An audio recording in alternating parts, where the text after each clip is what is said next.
Hello, তোমরা সবাই কেমন আছো? আশা করছি তোমরা খুব ভালো আছো আর আমিও খুব ভালো আছি। চলে এসেছি একটা নতুন বিয়েবাড়ির ব্লগ নিয়ে। দেখো আমরা সবাই মিলে যাচ্ছি বিয়েবাড়ি, হেঁটে হেঁটে যাচ্ছি। এখন হেঁটে হেঁটে যাচ্ছি তো কী হয়েছে, একটা অটোয় চেপেছিলাম।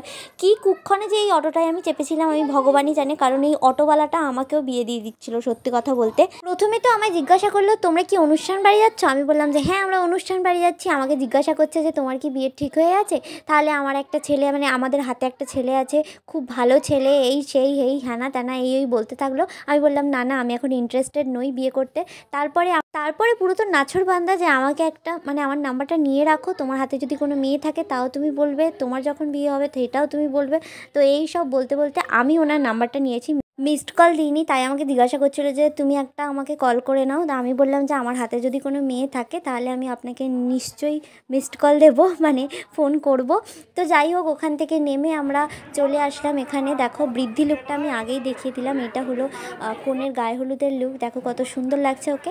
তো আমরা এই যে বিয়ে বাড়িতে এসেছি, তো অনেক মজা করছি, অনেক ছবি তুলছি। মজা তো মানেই হলো আমাদের ছবি তোলা, আনন্দ করা, নাচ গান আমি আসার আগেই হয়ে গিয়েছিল। তো এই যে যাচ্ছি কনেকে স্নান করাতে, তো অনেকটাই দূরে গেলাম। এই যে কনে, এই যে স্নান করার আগে যে কনেকে প্রণাম করতে হয় ঠাকুর মন্দিরে, তো সেই জন্য ঢুকেছিল ঠাকুর মন্দিরে। আমি ওখানে একটু ফটো তুলে নিলাম, আমিও একটু প্রণাম করে নিলাম। তারপরে এই যে স্নান করানোর জন্য, এটা কিন্তু শ্যুট চলছে, এটা মানে ওর আসল স্নান করা হচ্ছে না, ও পরে স্নান করবে, এটা হলো শ্যুট চলছে। এবার খাওয়া দাওয়া করে আমরা বাড়ি চলে যাচ্ছি, আবার সেজে গুজে আসতে হবে। তো টাটা বাই বাই, দেখা হচ্ছে পরে ভিডিওয়।